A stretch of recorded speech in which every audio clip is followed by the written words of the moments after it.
Colleagues, panelists, I wish to say that, unfortunately, the way this administration is trying to manage this economy, unfortunately, they are permanently trapping us within the spirit of populism and lies. And Your Excellency, let me say that your next administration will have a lot of work to do. We will need to reset the entire fiscal framework, reset the entire monetary framework before we can roll out our policies. I recommend that your team start immediately to work, because indeed the way this administration is trying to manage this economy is not the best, and they will end up destroying the fundamentals of the economy. Happens to be the worst or the cheapest currency ever in Africa. In fact, this is information from Bloomberg Terminal for the year to date. So you don't see that as a good picture at all. Again, yesterday I heard His Excellency the Vice President talk about the fact that the cedi has depreciated only about 5% in the first 3 months of the year. I beg to say that that is a lie. That is a lie, and this is coming from Bloomberg Terminal. Let me show you something. On the Bloomberg Terminal, you will notice here that Bloomberg is saying that the cedi has depreciated year to date by 12.42%. So I'm not the one saying it. This is coming from Bloomberg. And you will see the spot and then the change. This is the net change. And that's it, and the percentage is 12.42%. So I'm not the one saying it. This is coming from Bloomberg. Again, our Vice President has lied to us, and it's for all of us to see. And you see that it's called a depreciation of the cedi year to date, 12.24%. Unfortunately, he failed to discuss what is actually happening to the cedi. He gave a logic that I found to be very irrational and cannot be comprehended with. I'll move on to the next slide and talk about the performance of the currency. You notice that Isaac discussed this, and if you were to compare the worst performing currencies and then compare the best performing currencies, again, Ghana happens to be the worst in terms of the last four. If you were to take the Argentinian peso, the Haitian, and then that of the Turkish currency, Ghana's currency happens to be the worst in the world, the fourth worst currency in the world. 144 out of 146 currencies monitored by Bloomberg. So I'm not the one saying it. This is an independent entity talking about the performance of our currency. I think it's something that we should all be worried about and be paying much attention to it. I will move on to some of the facts versus the lies that I talked about. Again, if you are to read the Vice President's address, he spoke for about an hour and presented to us about 110 pages of document. I've taken the pain to read through some of the documents, in fact, through the entire document. Unfortunately, he started lying from page 3. Page 3, that is when the lies started. And on the minute, he started lying on the 6 minute, 15 seconds. So that is when the lies started, out of the entire 1.5 hour speech. So the lies wasn't good. And let me quote from him what he said. He said here, paragraph 6, the first lie. I will take you through the rest of the lies. The first lie, he said that the economy ended in 2012 with a fiscal deficit of 12.2% of GDP, 11.7% in 2013, 11.9% in 2014, before falling to 6.7% in 2015, but rose again to 9.3% in 2016. This is the words according to our Vice President. But we know data don't lie. According to the Ministry of Finance, again, if the guy can show me, you'll see that official data from the Ministry of Finance indicated clearly that the overall fiscal deficit, overall balance, by end of year 2017 was 7.8%, not the 9.3% that the vice president is talking about. So clearly you've seen the lies there. But what surprises me is that he picked new series of GDP and then for their time, because the denominator obviously is bigger, and pick old series under the NDC to show a negative impression. Even if you are to compare that, you will notice that on the new series, the fiscal deficit we left behind is 6.1% of GDP, new series GDP, and can never be seen as 11.3% of GDP. Even if it's old, it's 7.8. So I don't know what he's talking about. And what I'm saying is that if anyone here doubts me, I've given the link. You can go to http://mofep.gov.gh/fiscal data. You will see all this information. This is on the Ministry of Finance website. I'm not lying. I've given my source, the government official website, so you can check. Please take me to the next page. Take me to the next page. And this is really serious. You will notice that this is what the vice president claims that the fiscal data is, and then this is what the official data for the Ministry of Finance. He claims in the year 2013 we had 11.7% fiscal deficit, but actually the official data says it's 10.1% of GDP as fiscal deficit. If you are to translate this into the new series, it's indeed 7.6%, but not 11.7%. Again, another lie. You come here 2014, he claims that the fiscal deficit was 11.9%. If you are to look at official data from the Ministry of Finance, and I have the source here, it says it's 10.2%. If you are to translate it into new series, it's 7.4%. Another lie. 2015, he's saying it's 6.7%. If you are to look at the Ministry of Finance, official data for Ministry of Finance, in fact, let me reiterate this point. This data was actually uploaded to the Ministry of Finance website this year by this administration. So I did not upload this statement. It is coming from the government of the day. He says that 2015, it was 6.7, but it's 6.3. In fact, and the new series is 4.9% of GDP. And then 2016, he went out to say that it's negative, it is 9.3% of GDP. Anytime you see negative, then it means it's a deficit. If it's a positive, then it's a surplus. So you see something here. But in this 9.3, he is reporting the actual numbers there is 7.8. But if you were to use the new series, the amount there is 6.1% of GDP. What he did was, in 2017 and 2018, he decided to stick with the numbers there, being the new series numbers 4.8 and 3.8. So you can see the dishonesty and the lies coming from our vice president. But I only want to caution His Excellency the Vice President that you cannot be the head of economic management team and decide to lie with fiscal data. Impossible. You can't do that. Because when you are to do that, you are harming the very economy you claim to be the head. You are harming it. No wonder yesterday the cedi depreciated or moved. Because the market will analyze these lies and see that something is wrong and obviously will react negatively. What this means is that tomorrow, if you are a businessman and you are to go out there to buy something, you will need more dollars than what you used to have before the Vice President speaks. So I will urge His Excellency the President to maybe restrain his Vice President from talking, because anytime he speaks, the currency will move because of the lies. I will ask him to do that. And then finally, let me take you to another data. Another data, you heard him yesterday, he disputed the claim that the central bank indeed did not intervene in using our hard-earned foreign currency to show the cedi. Unfortunately, that is not the case. He's once again been exposed, and it shows that it's a lie. Before I take you to the numbers, please show me the next graph. I'll show you the next item. If you see here, you see this is the Bank of Ghana's official data, external sector development, cumulative.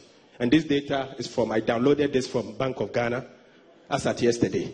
And you can see it from their website. It is still there. In fact, they cannot change it because it will show us distortion. And the best they could do is to shut the website down.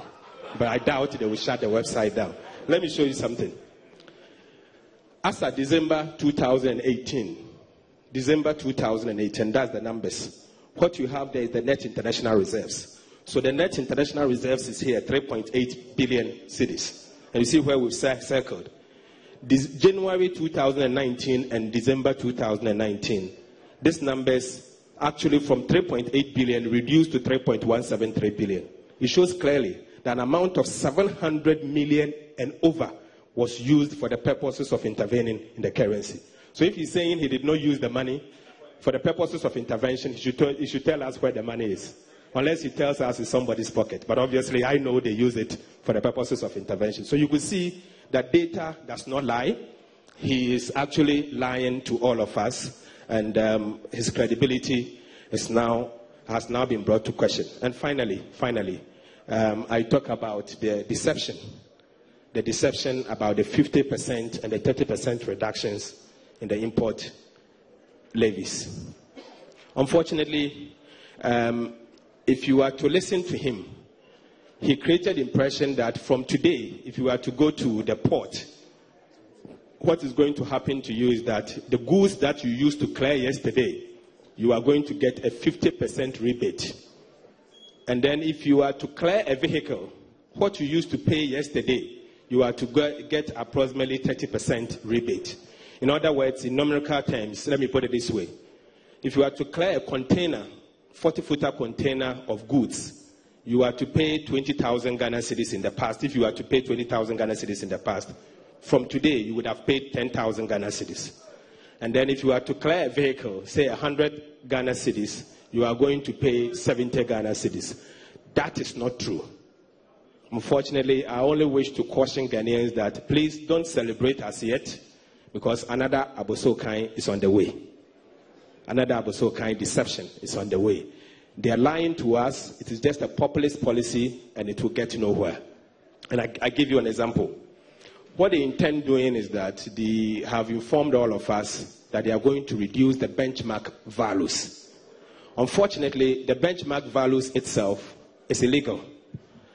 The Customs Act 2015, and Your Excellency, you introduced this Customs Act. Your cabinet passed this Customs Act. I was really instrumental in taking this to Parliament. And if you are to look at Section 67 and 68, it talks about valuation, customs valuation. Section 66 and 67, and particularly 68. 67 talks about the fact that the only option that customs can use for the purposes of valuation is what you call invoice values. Invoice values, not benchmark values. Customs, the Act in Section 68 introduced exceptions. And the exceptions is where somebody brings in something, and unfortunately, customs thinks that they are trying to undercut or launder money into the economy. Then they will apply for the purposes of risk management, what is known as customs valuation. In other words, database values. People call it benchmark valuation. But the benchmark valuation itself, as we speak, it is illegal. The World Trade Organization frowns on it. And again, the World Customs Organization does not accept it.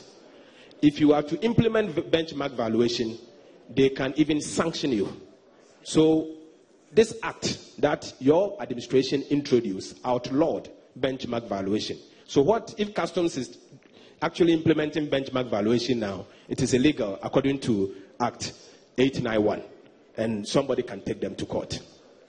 What they have done here is that they are telling all of us that indeed this is going to result in a reduction. Unfortunately, it will not result in a reduction. Let me give you a scenario. If I'm to bring in an item, goods, worth 100 Ghana cedis, and then customs says that, let me use a smaller amount so that it be very simple. I bring in a goods that I would say it costs per my invoice is 4 Ghana cedis.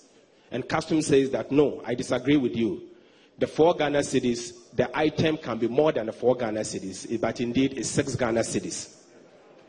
Customs will now say that they are going to apply 6 Ghana cedis on the item. Now, what customs have done is that, or what this policy seeks to do is that they are now saying the 6 Ghana cedis, they are going to give you 50% rebate. The rebate is not on the 6 Ghana cedis, but it's on the difference between the 6 and then the 4. So simply, is the 2 that they are going to give you 50% rebate. That rebate will mean that they are going to apply the charges, being the import duties, on 5, but not 6, or on 5, but not 3. His Excellency the Vice President is creating impressions that that is going to be applied on 3. I don't think he understands taxation, and maybe somebody must point him to the right direction. He does not understand taxation. But I wish to say that per the calculations that we have done, clearly, this benchmark valuation will not reduce import duties by 50% and 30%. In fact, the impact will be negligible. The impact will be negligible. It will not be substantial. Per my calculation, it will not exceed 5%. It will not exceed 5%. And it is also clear for us to understand that most of the goods that we clear does not, the benchmark values does not apply. From my checks, customs are only applying benchmark valuations on items such as cement, because they think that people are bringing cement into the economy that is far cheaper than what GASEM is producing. So they apply benchmark valuation looking at the trend of the prices of cement. And then they have come to, so it will not be that significant. But I will also wish to say that even that 5% that I'm talking about will be eroded as and when the cedi depreciates. And by the end of the year, it won't be 5% positive, but it's going to be negative 15% if the cedi depreciates by the rate at which it's going. In other words, what I'm trying to say is that if today you used to pay 20 Ghana cedis, and then this benchmark valuation policy has reduced your rate by 5%, don't be happy yet.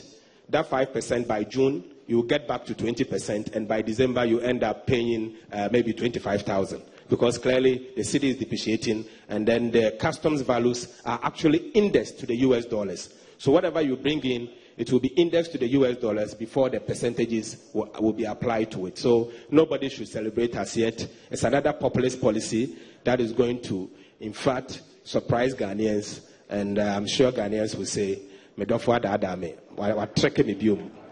very much. As always, the man thank you very much. Yes, thank you for that explanation. We move on to Honorable Fifi Kwete, who would address in very comprehensive terms the NDC record and put to rest the vaunted claims of superior performance by the MPP. So, Honorable Fifi Kwete, the ball is in your court. Thank you very much, Felix. And let me begin by acknowledging the former president. We greet you. And former colleagues, our leaders of the NDC, all the great comrades of the NDC, media men, and ladies and gentlemen. Thank you very much. A lot to say, but short minutes, so we'll make it very brief. All right, thank you very much. Anytime you hear the NPP declare that somehow the mismanagers of this economy are the NDC, and they actually are the brilliant people who have really done exceptional performance, it makes me smile. You know, in my language, there is a saying that Jakpatabe de Viomanyakuo. What it means, simply term, is that the venomous viper says little children don't know death. That's why they play with death. Because our record compares to theirs, you can't even come close. Now let me just go through just a few. Under the great leadership of John Mahama as the head of the economic management team, it took us between 2009 to 2012, that's 4 years, and the total amount of money we borrowed for that period stood at 23 billion. We took it from 10 billion where President Kufuor left it. I'm talking about cities, 10 billion cities where President Kufuor left it. And we actually ended up by the close of the 4th year at about 33. So that's 23 billion. Now, at the end of that period, we actually can talk about having, for example, built the Takwa Hospital, having done the Takoradi T3 power project, having been able to construct about 18 three-story building schools, about over 1,000 school under trees projects that have been done. And that's just a few of the many things that you can show for just 23 billion within that period. Our friends within 2 short years, and I'm being conservative, have borrowed 53 billion cedis. 2 short years. Ours for 4 years, 23, 2 years, 53. Ask them to show one hen coop that they have started from scratch to finish. They can't point it. They can't point to a school that they have started from scratch to finish. Not to a hospital from scratch to finish. 53 billion. And yet they claim their performance is better than ours. At the time we took over in 2009, under the economic management of John Mahama, we met the gallon of petrol at 5 cedis. And in 8 long years, it ended at 14 cedis, a difference of about 9 cedis. Our friends took over in 2017 and met it at 14 cedis. And within 2 and 3 months, it's gone from 14 cedis to 24, a difference of 10 cedis. We moved from 5 to 14, 9 in 8 long years. Within 3 months, they've actually taken it from 14 to 24, 10 cedi difference. And yet, they claim they are better than us. Our friends met, at the time we took over in 2009, we met inflation at 18%. And because of the difficulties they left behind, inflation quickly ran up to 21% by May 2009. Under the leadership of John Mahama, I'm talking about economic leadership of John Mahama, we brought it from 21% in May, and within 12 months, by June of 2010, we brought it from 21 into single digits. 12 months. 12 short months, from 21 into single digits. They met it at 15.4 in 2017. And after 1 long year, do you know where they brought it? They brought it from 15.4 to 13.3. That's less than, just about 2% drop. We took it from 21 down into single digits. And when we achieved that, we did not just achieve that. We kept it at single digit for 33 long months, back to back, the highest in the history of Ghana. When they finally struggled from January all the way to somewhere May 2018 and finally entered into single digits, after just, 1 month, it quickly jumped back into double digits. They couldn't even sustain it. It had to take another 2-3 months before finally they brought it down. But even now, you can see they're still struggling to get out. And yet, these people claim they are better managers of the economy than we are. At the time we took over in 2009, Treasury bill rate stood at 26%. By November 2011, under the economic management of John Mahama, we brought it from 26% down to 9.2% in November 2011. 9.2% by November 2011. They took over Treasury bill rate to 26. No, we brought it actually down for them to 16%. And guess what? Today, Treasury bill 91, the Treasury bill stands at 14.7%. From what? 16% to 14.7%. Something that we took from 26 all the way down into 9.2 within a matter of maximum 3 years. They are struggling, 14.7. Yet they claim they are better managers of the economy than we are. Even in 2016, with all the difficulties we were facing, Treasury bill rate at the beginning of the year was about 26% because of the difficulty that single spine brought, which caused a lot of difficulty, which they always want to run away from. But we still brought it from 26% down to 16% within maximum 9 months. They are struggling almost getting 2.5. They can't even take it below 14.7. Yet they claim they are better. Non-oil GDP, at the time we were leaving office, in terms of growth, stood at 4.6%. And we had done all the necessary things that needed to be done. We have resolved Dumsor. Something that governments, from 1992 all the way, could not resolve. We took how many? Maximum 3 short years and brought Dumsor to an end. Banish it. Unprecedented in the history of Ghana. And handed it over to you. And yet in 2017, the non-oil growth stood at the same 4.6%. And yet these people claim they are better than we are. In spite of difficulties we faced between 2013 to 2016, and those were very difficult days, largely because of the sacrifice, not us in government, but all of us as a country made for the sake of the public sector workers of Ghana. That saw a situation where we had a jump from public sector wage from 2.5 billion a year upward to, by the time we were living, it was almost about 11 to 12 billion cedis a year. No government has ever had to brace that. We had to make this sacrifice for Ghana. That's where a lot of difficulties came. In spite of those difficulties, we kept rice importation in this country, by the time we were living, to a range of between $400 million to about $500 million. They have come, guess where the rice importation figure is? Not my figure, their own figure, $1.16 billion. Something we kept in spite of the difficulties we went through. Maximum $500 million. You've actually gone 2 times more within a short space of 2 years. Depreciation of the currency. In 2016, despite all our difficulties, we kept the cedi depreciation at 9.6%. If you check the numbers properly, from January all the way to about September, it was depreciated by maximum 4%. I think it was in the last 3 months that we had a little difficulty. That took it up to 9.7%. At that time, the total, even though my brother Jinakwa will be talking more about it, the total amount of money we got from crude oil production stood about roughly $230 million. They took over in 2017.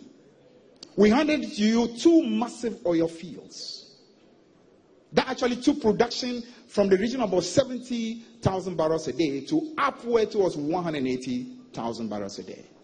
And in spite of this massive thing we handed over to you, your depreciation by the end of 2018 was almost the same as our depreciation. 8.4, not too far from the 9.6 that we were having despite our struggles. And yet you claim you are better than we are.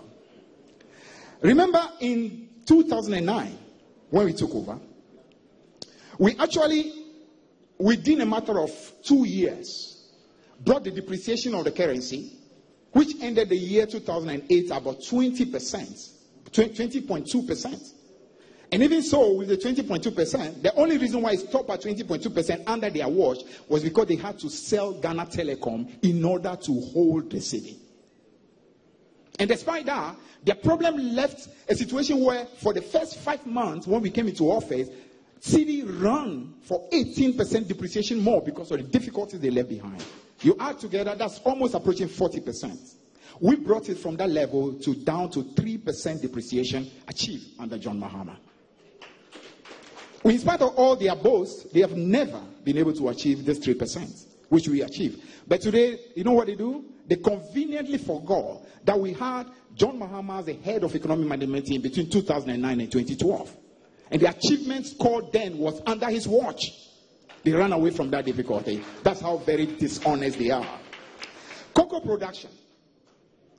2011, under President Mahama, Vice President Mahama's economic management, we took cocoa production to 1 million metric tons, the highest in our history.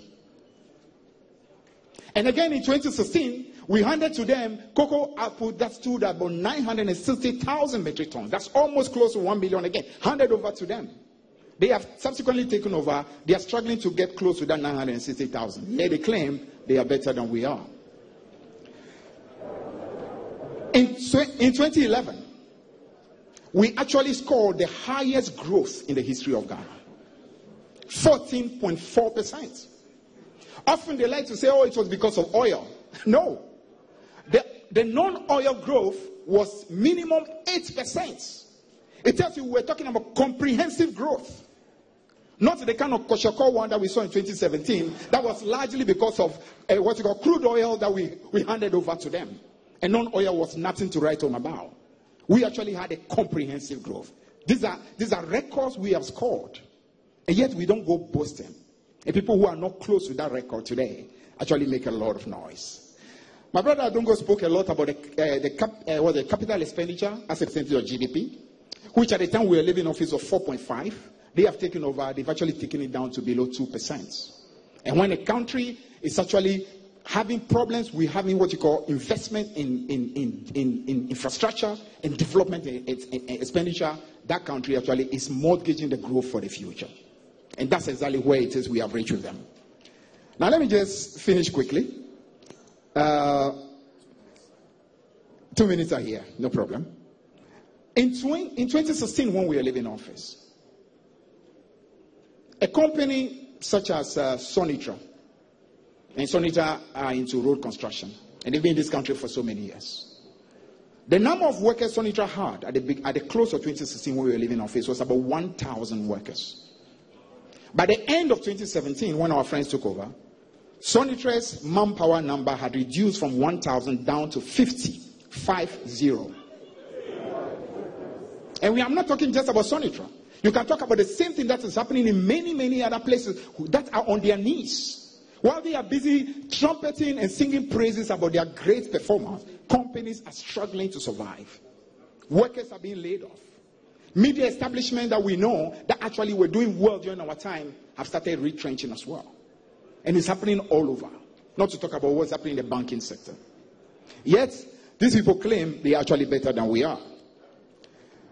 Let me just finalize by saying this. That our friends obviously do not know what a solid economy is. Because you see what? An economy that was handed over to you at the end of 2016, that had gross reserves standing at about $6.2 billion. When we actually took over in 2009, the gross reserves stood at $2 billion. Months of import cover was 1.8 months. Very paltry. We handed over to you $6.2 billion. And you say our economy is bad. We handed over to you a sinking fund that had 530 million cedis. When we took over, we had what you call debt of TOR, about 1.5 billion. We had to look for money to pay. That was threatening to collapse Ghana Commercial Bank. And we actually came and did that. We took over Gang of 4 roads that they had. They couldn't even do. We came and did it for them. We handed over to you ESLA. And on an annual basis, ESLA gives this country minimum 3 billion cedis. We handed that over to you in order to be able to help you. But you turn around and tell us that we actually have done nothing. We handed over to you an economy that had actually finished with subsidies. That actually is a legacy. No other government in the history of government, Ghana has been able to resolve it. We resolved it. Banished subsidies in our history and handed that over to you. We handed over to you a balance of payment surplus. We took over a twin deficit, both fiscal deficit and balance of payment deficit. That's what we took over. You had a balance of payment surplus, the first in several years, handed over to you. Yet you claim nothing has been achieved. I don't want to go into the infrastructure legacy we left. I think enough is known about that in every corner. From education to water to hospitals to everywhere you go. Everywhere you go. We fought. The money that we have borrowed. They, up to today, 53, nothing to show. So whenever you hear them tell you that they actually are better, please have a smile. They are just literally joking. Now the last thing I want to tell you is this. When we heard Dr. Bawumia yesterday claim that in 2014, he actually made a certain statement relating to if you do propaganda with the economy, the exchange rate will expose you. Actually, Dr. Bawumia was lying blatantly to Ghana. And let me tell you why. That statement was not made in 2014. That statement was made on 2nd May 2012 at the Ferdinand Aim lectures. That's when he made that statement. The question is, why do you think Dr. Bawumia would deliberately lie about the year? There's a reason why. There's a reason why. Because you see, at the time he was speaking in 2012, he knew exactly that we actually had the most remarkable fundamentals. 14.4% growth.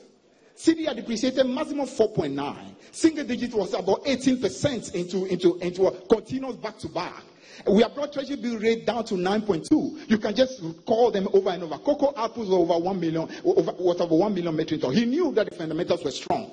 That's where he went to make that pronouncement. But when he realized that yesterday, if he went to 2012, people would say, but the fundamentals were so good. Why did you criticize it? He deliberately came and mentioned 2014. You see, minimum credibility. If you swear the oath of office and you cannot even tell the truth to the country, you actually dishonor this high seat of the vice presidency. Thank you very much.